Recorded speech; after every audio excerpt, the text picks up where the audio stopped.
नमस्कार दोस्तों, अपराध के जहां में आपका स्वागत है। दिल्ली ब्लास्ट और उसके बाद एनआईए की इन्वेस्टिगेशन, दो आरोपियों को एक के बाद एक गिरफ्तार किया गया। जसीर और उससे पहले जो अरेस्टिंग हुई वो काफी अहम है। ये कहा जा रहा है कि ये दिल्ली ब्लास्ट के साजिशकर्ता के साथ शामिल थे, यानी उमर के साथ शामिल थे। यहां तक कि ये भी कहा गया कि 3 तरह से अटैक करने का प्लान था।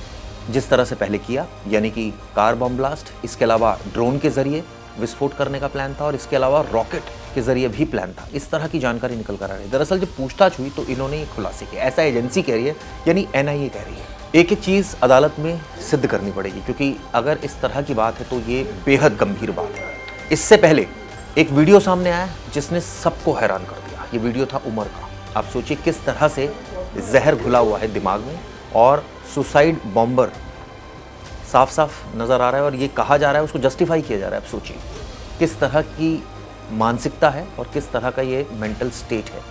इसके बाद हमने देखा किस तरह से उमर ने इस ब्लास्ट को अंजाम दिया। यानी अब खुद एनआईए मानने लगी है कि ये पूरा का पूरा मामला फिदाइन अटैक था, क्योंकि वीडियो का मिलना और इसके बाद ये एक के बाद एक खुलासे होने, साफ होता है कि ये सुसाइड बॉम्बर था और इसका मकसद साफ था, यानी तबाही। और इसीलिए लाल किले के बाहर का जो रोड था उसको चुना गया, क्योंकि उस वक्त काफ़ी भीड़ भाड़ होती है। इसके बाद एक और घटना हुई, वो हादसा हुआ दरअसल, और वो हादसा था नौगाम का, जहां पर 9 पुलिसकर्मी मारे गए।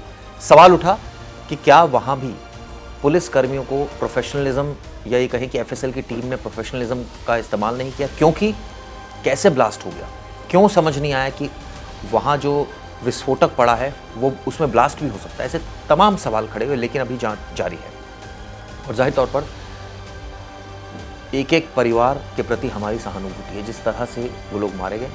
कई लोग सोशल मीडिया पर ये कह रहे हैं कि ये मकसद तो पूरा हो ही गया आतंकवादियों का, वो मारना चाहते थे लोग और मार ही दिए, चाहे हादसे की फॉर्म में हुआ।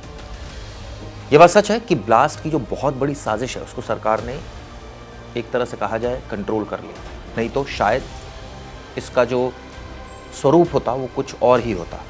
सीरियल ब्लास्ट होते, 26 जनवरी को ब्लास्ट होता, हमास टाइप हमला होता, या जिस तरह से ये जो प्लानिंग में बात सामने आ रही है कि मॉडिफाइड ड्रोन और रॉकेट बनाने की कोशिश हुई, मॉडिफाइड ड्रोन में विस्फोटक लगाने की कोशिश हुई ताकि ऊपर से भी हमला हो और नीचे से भी हमला हो।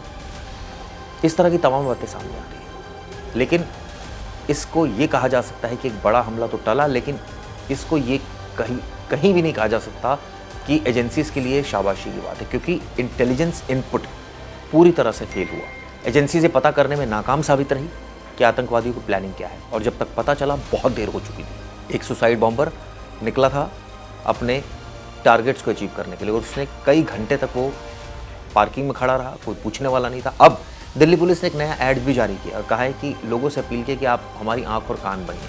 ये तो बहुत पुरानी बात है, लेकिन सवाल ये भी उठता है कि लोग भी पुलिस को मदद नहीं करते और अकेली पुलिस आतंकवाद से निपट नहीं सकती। ये बात भी सच है। ये बात ठीक है कि अब इस पूरे मामले की जांच एनआईए यानी एक स्पेशलाइज्ड एजेंसीज कर रही है, लेकिन जिस तरह से इंटेलिजेंस फेलियर हुआ उससे भी कई सवाल खड़े हुए। हम उम्मीद करते हैं कि इस मामले में आगे जांच सख्त तरीके से होगी और जैसे खुद गृह मंत्री अमित शाह ने कहा है कि दोषियों को ऐसा सबक सिखाया जाएगा कि वो याद रखेंगे। ठीक ऐसा ही होना चाहिए, तब लगेगा कि सरकार की मंशा, नीयत बिल्कुल सही है।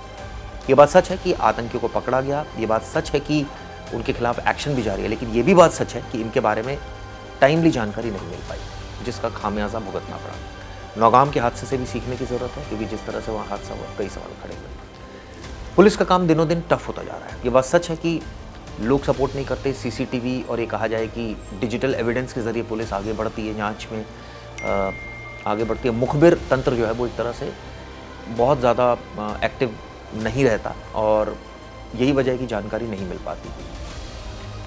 कुछ और भी रीजंस हैं, वो आने वाली वीडियो में मैं डिस्कस करूंगा। फिलहाल आपको ये वीडियो कैसी लगी ज़रूर बताइएगा, लेकिन जाते जाते आपको ये भी बताता हूँ कि जो वीडियो सामने आई उमर की, उसने कई सवाल खड़े करे हैं। जांच की जहाँ तक बात है, ईडी की रेड्स लगातार चल रही है, टेरर पर स्ट्राइक की जा रही है, लगातार आरोपियों को कल भी कोर्ट में पेश किया, 10 दिन का रिमांड लिया। आज अदालत में जसीर को पेश किया जाएगा, जो कि रिमांड की मांग की जाएगी ताकि पूरी जो कड़ियाँ हैं वो जोड़ी जा सके। नमस्कार। गर्मियों की छुट्टी होने वाली थी, मेरे पापा आने वाले थे, तो हम लोग सभी खुश थे। तो मैं एक बेड पे चढ़ के डांस कर रहे थे। डांस कर रहा था लेकिन वो पहले ही आ गए। फ्रीज। तो मैं उस समय तो कंटिन्यू नहीं कर सकता था ना, तो फ्रीज फ्रेम टाइप का हो गया। कसम पैदा कर